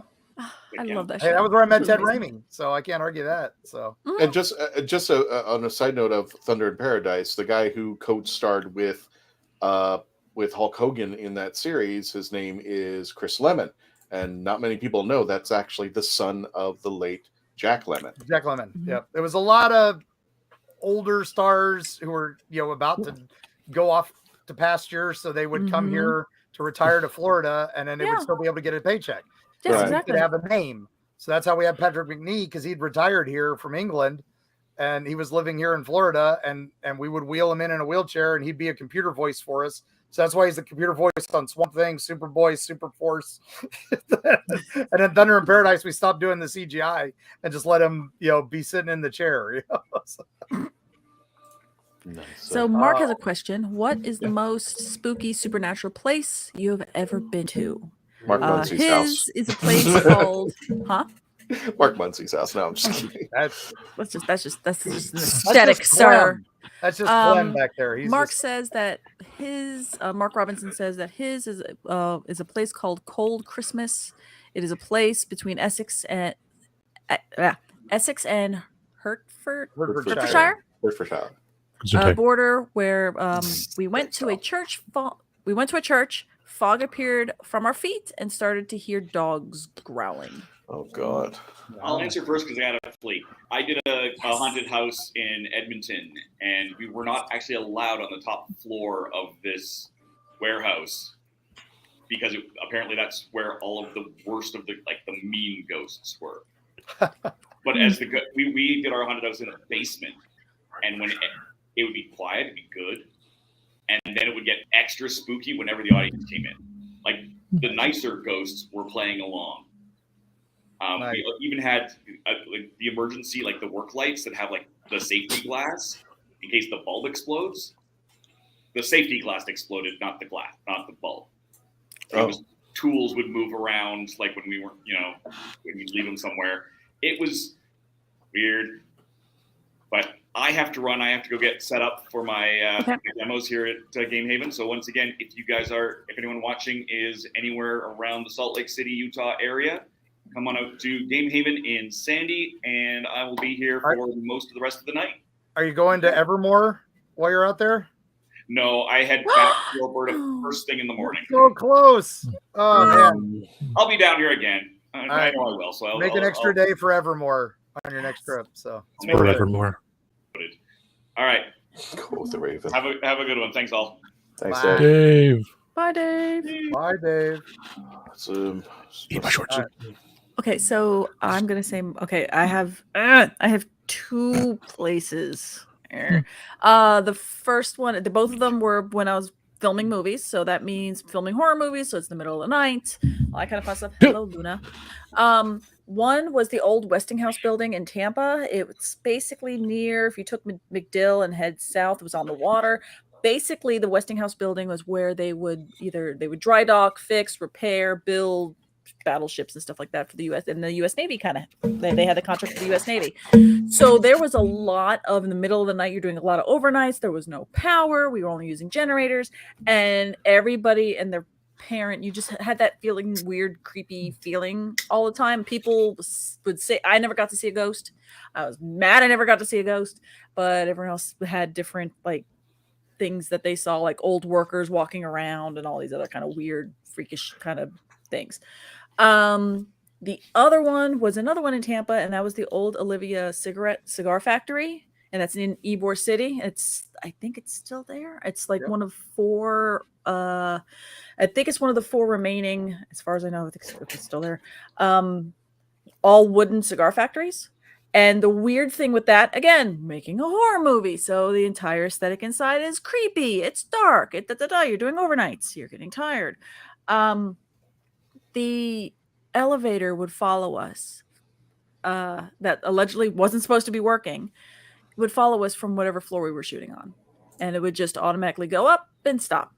And then if we were filming it the next night, we would always take the stairs and everything, but it would follow us wherever we were shooting. It was the freakiest damn thing in the world. And lights would flicker and all that kind of crap. And that one, honestly, that was one where you just the skin crawling, that kind of thing. That was the spookiest place for me. The thing about Ybor is the gangsters ran the mob ran the city for generation. And so the police weren't allowed to investigate any crimes unless the mob allowed them in. So because they had that tight of control. And so we don't know how many people died in some of these buildings. Like the Cuban Club is supposedly one of the most haunted buildings in America. And we still don't know how many people died. We know of 6 because they were so public that they couldn't hide them. An actor slit his own throat in front of an audience because he was embarrassed because he forgot the words to his own play and all that. That's probably one of the creepiest places. But for me, the creepiest place was the Dozier School for Boys up in the Panhandle of Florida in Mariana. 110 years of state-sponsored child abuse, and there's so many just unusual things that happen up there, and they're bulldozing it and trying to get rid of it to hide the evidence, basically. But it's the ghosts there are creepy, but the real history there is even creepier. So it's just that's a dark place. You go there, you feel it. It's like I hope when they do rebuild whatever they're going to rebuild there, that it's for a good cause, because the children there suffered way too much. It sounds like it's that kind of the spookiness and all that. It's just that all the permeates all the atrocities that happened are just still hanging in the air there. Yeah, and it's still not terrible. Settled. They're still doing investigations to this day. It was open from 1901 till 2011. They closed it for budget reasons, but but in 2008 they had to put up a memorial to all the kids who died there, and to say who watches the Watchmen, basically, because it was a lot of the staff was involved. So it's a forgotten subject, although it's in Erie, Florida, available from History Press and at fine bookstores everywhere. Plug. Because I bounce, of course. So you have to. Yep. I will see you guys after Mothman Festival. Okay. Have fun. Wash your hands. Keep that mask on. God. All right, Tom. Okay, so I have 2. The first one, of course, going to the Winchester Mystery House. Didn't see anything, of course, but the stories, the people that work there, they hear a hammer drop, they see spirits. So that's as close as I get to a horror haunted place. But number 2, it was when the downtown Orlando, Terror on Church Street.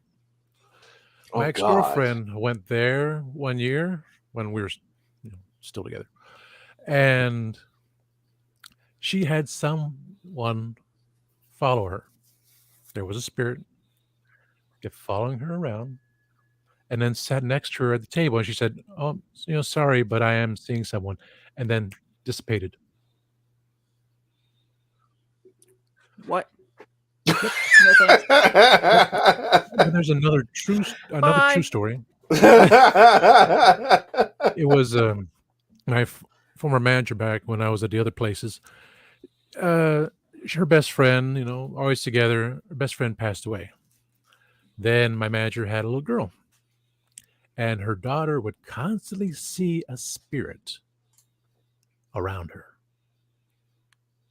And of course, my manager didn't believe it. And one day she said, she believed it was her best friend because her little girl kept describing what the spirit looked like. Mm-hmm.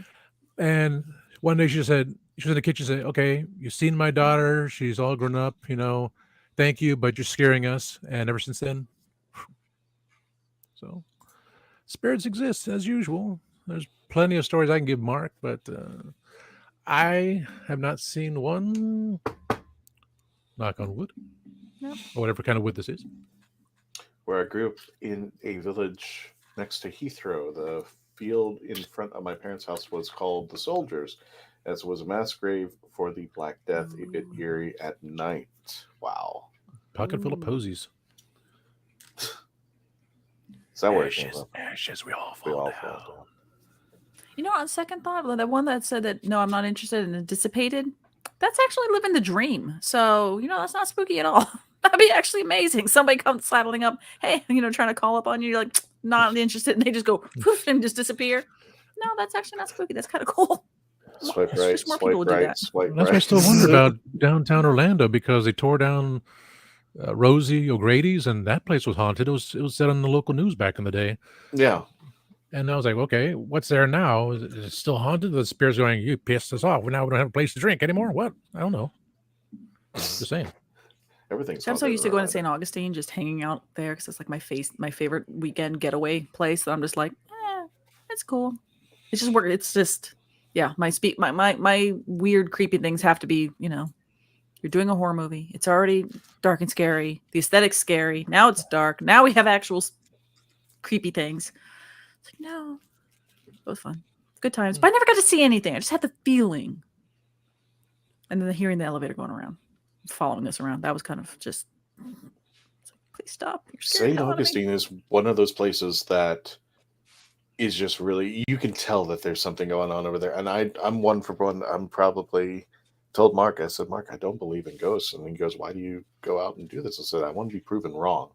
I want to find out that I'm proven wrong. And St. Augustine has got to be it, especially. Well, how many battles and how many people and literally how old it is. But every underneath you has got to be a body.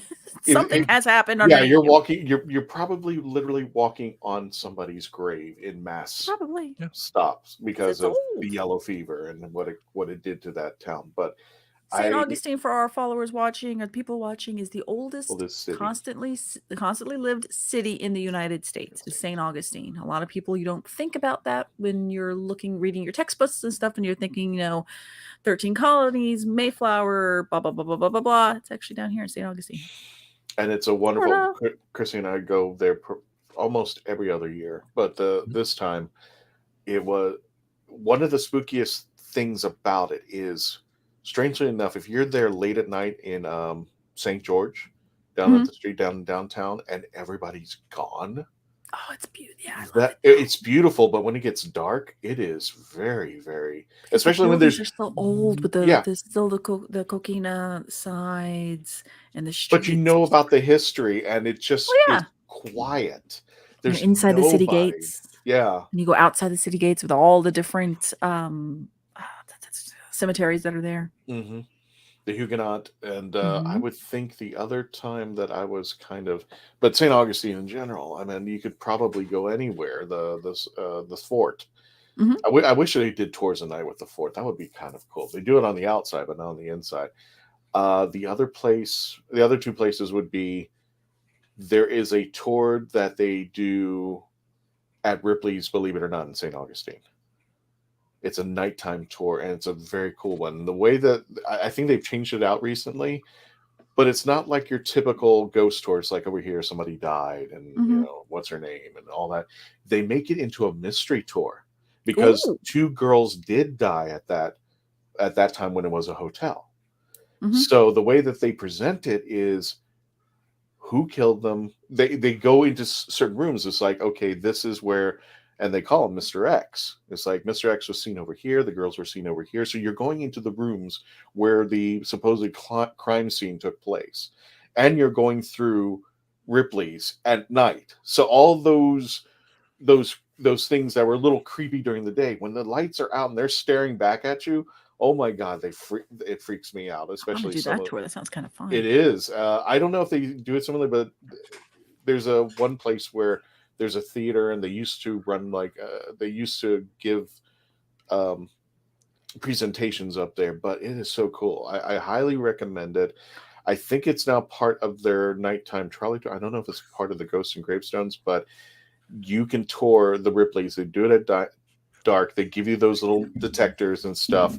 And I think it's just a cool concept that it's done as a mystery because two girls did die. What? I've had an idea and I got all excited. And I'm trying to get your attention. Sorry, go. But when you're talking, you do this. Or this. No, for a Halloween episode or getting towards a Halloween episode or after Halloween, I don't give a damn. We should have a ghost stories episode where we each tell ghost stories. That would work for me. Tell me that wouldn't be fun. No, that would be excellent. I mean, it's not necessarily Doctor Who-ish, so I hope everybody else be cool with that, but we can have it like a little spooky-ish kind of thing where it's well, somehow tie it to, I guess we could kind of tie it to an episode of, hey, did you know something spooky happened here? Oh, no. But anyway, we should do ghost stories. Yeah, well, speaking of which, I just want to make an announcement. I can safely say this Phantasmagoria will be performing another show for us sometime, hopefully in the near coming weeks. We're still waiting for that. Of course, Doctor Who Velocity is going to be coming over on the 20th. Talk about their new episode, Doctor Who Velocity and the Bogwins with Crystal Moore. And yeah, that would be a great episode. I mean, we're going to be doing an episode somewhere along around October about. Oh, sorry. An episode. Just staring off screen for the heck of it. What the heck? No, I because my computer and Facebook are linked up, I get notifications every now and then, and that's how we chat, just in case, like, oh God, the power goes out. Yeah. So then I had to go to my phone, or if something happens. I didn't notice it. Did you message in the Facebook chat? Because I think yes, I did. You just put It just went climp and was gone. Nothing was going on. So the first thing I did was I ran out. I see it now. I didn't see it in the Facebook chat. I just saw it in your message on I here. just wanted to make sure that Summer was okay. So I ran out of the room, picked her up, and then all of a sudden the power started coming back on. And then I had to wait for the Wi-Fi to reset and stuff. So that's why she was in the room with me. But the third place there is a graveyard. I think it's Greenwood Cemetery over by Goldenrod. No, Lake Underhill. Here in Orlando. And it was the only time where I could actually say I might have had a paranormal experience, because I had a flashlight with me. I was walking around the grave. I was just by myself, and I said, okay, turn this thing off. Every time I said turn it off and on 3 times, it did it on command. I wasn't shaking I was holding the flashlight absolutely still. The batteries were really locked in tight. This wasn't like the cheap flashlight. This was like... Was it Alexa enabled? No, not this one. I'm trying to debunk here. Come on, Tom. I think this was even before Alexa. Yeah. Way before Alexa. It was a good flashlight, but you had those one old, like the Ever-Ready big clunky ones. Oh, the one with the handle? For Radio Shack or something. Yeah, exactly. Yeah. You could tell if you jiggle the flashlight the wrong way, it will go off and on, off and on. I didn't have that. I actually had a half decent flashlight, and I made sure that the batteries, I would hold it in one position, make sure the batteries weren't shaking. And I said, okay, turn it off. Boom, off. Mm-hmm. All right, turn it back on. Back on. And it did it on command like 3 times. I'm like, okay, it's a coincidence, but a very, very weird coincidence. Mark Robinson.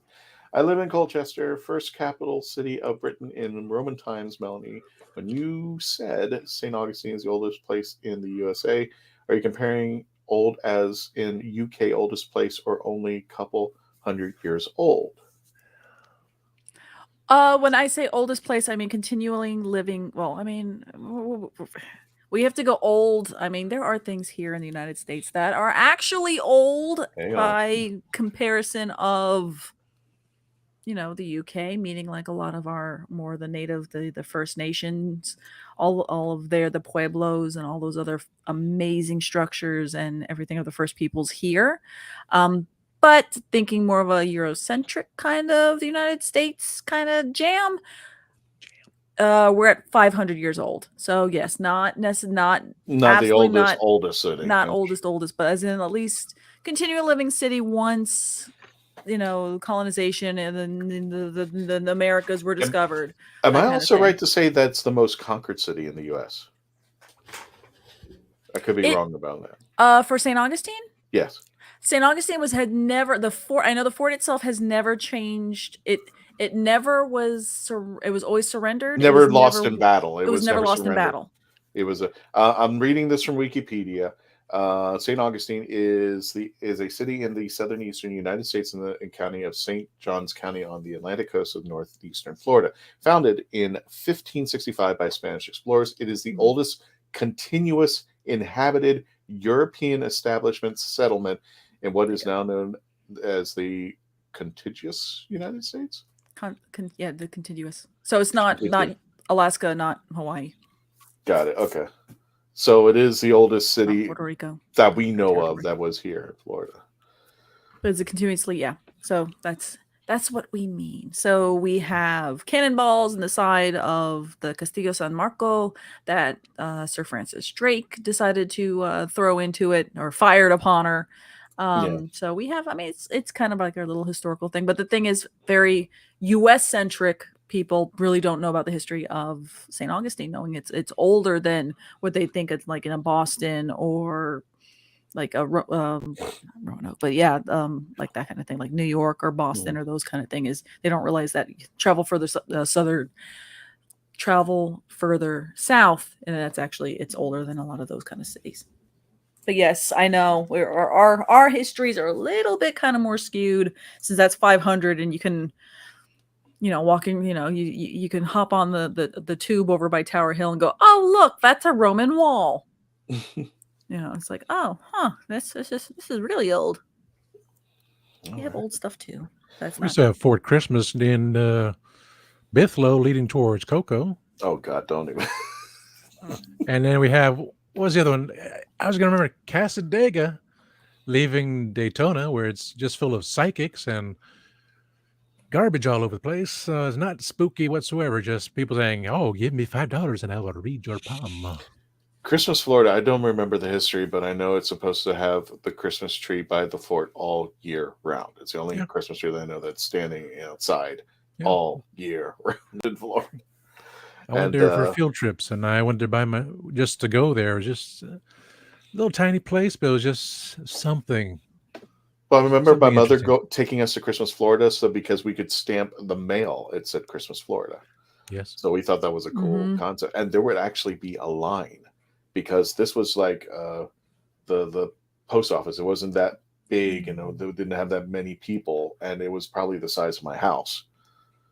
That was the post office, and people would line up just so they could get their stamp that said Christmas, Florida. That was it. Now I'm Googling. I'm Googling now what is the oldest man-made structure in North America, and that is a 5,400-year-old earthen mound in Louisiana. I'm sure Ripper Song is written on it to get her husband's attention. Or something about that. We'll go ahead and one last one, and we'll go ahead and call it the night. Okay. My local church is 800 years old. The spire is 600 years old. Yeah, so it's older than this. Yeah. Show it off there. So yeah, I don't know. Europe's probably got a ton of stuff. Probably Europe's definitely gonna. Yeah, because I mean, Rome alone is going to take anywhere in that area is probably going to take us on as far as the date. But I'm still proud of St. Augustine. I love it. That's where I want to be. That's where I want to spend my retirement years.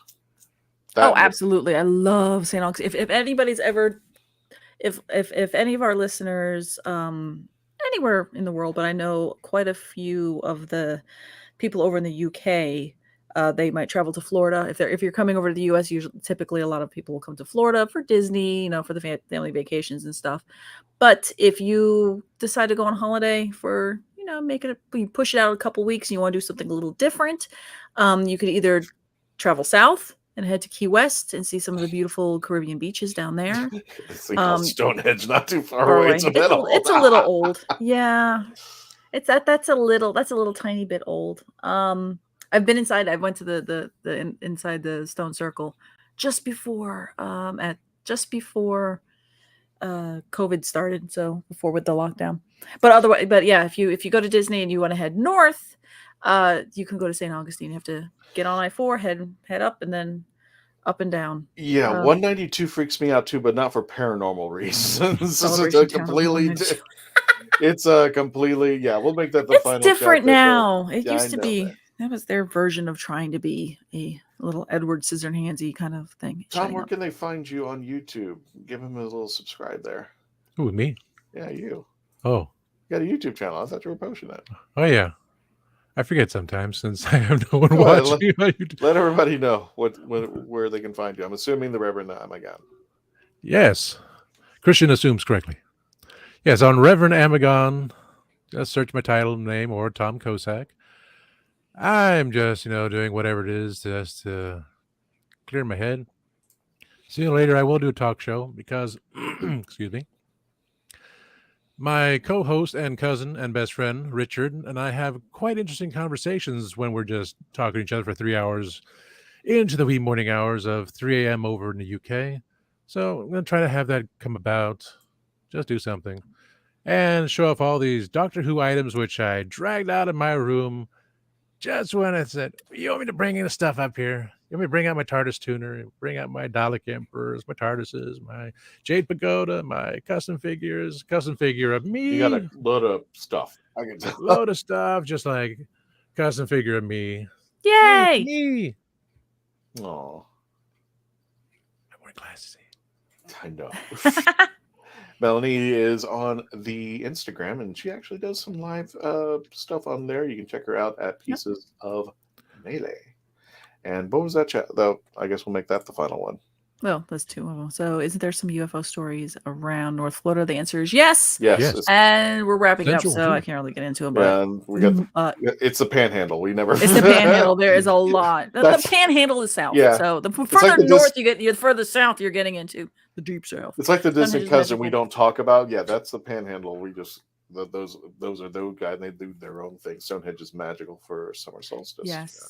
The other one that's Chichen Itza is also magical for the summer solstice, which I think is amazing, thinking that two different continents so far away, and you have how people all look to the stars and all devise new amazing things to gauge when the summer solstice started. So I've seen the summer solstice there. I have not seen it in at Stonehenge, which is I would absolutely love.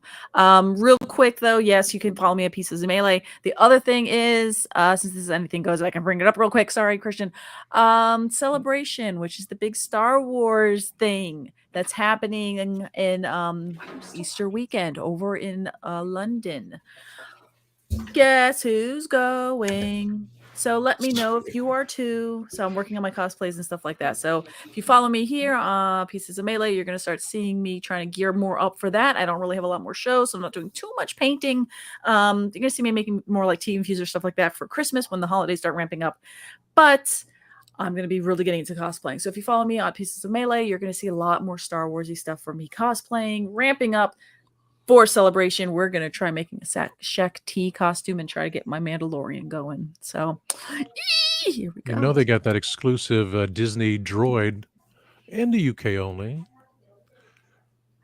I think I sent you a picture. It was I can't remember which droid it was, but they painted him in Mickey Mouse colors.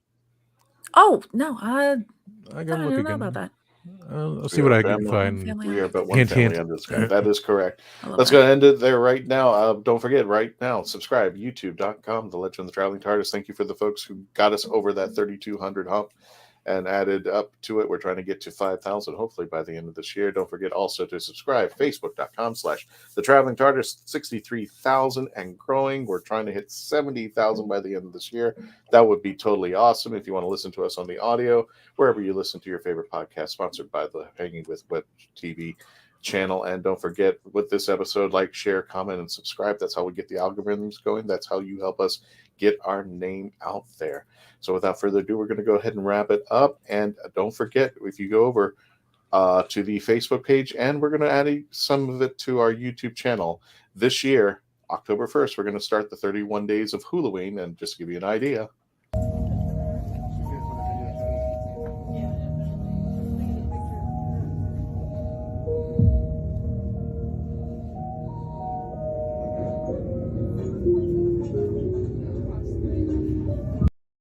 we're going to have videos. We're going to have pictures from Halloween Horror Nights, classic and old, some memes, some great stuff. All of that's going to be taking place on a daily basis on our Facebook page. And now we're going to incorporate it to our YouTube channel. And yes, we're on TikTok at The Traveling TARDIS. So help us out there, grow. Thank you, folks. And don't forget to say your goodbyes, because we're going to probably put your stuff into the final, to writing out. So again, please stay. Okay, now we got the thunder coming. What are you looking over at me for? No, not you. I'm looking over at the window where I just heard thunder. So this would be a great time to end this episode. Thank you all for joining us. We'll have another episode next week. Plus, we are having Doctor WHO Velocity the following week. So everybody, please take care of yourselves. Thank you for joining us and become part of the legend. Have a good one.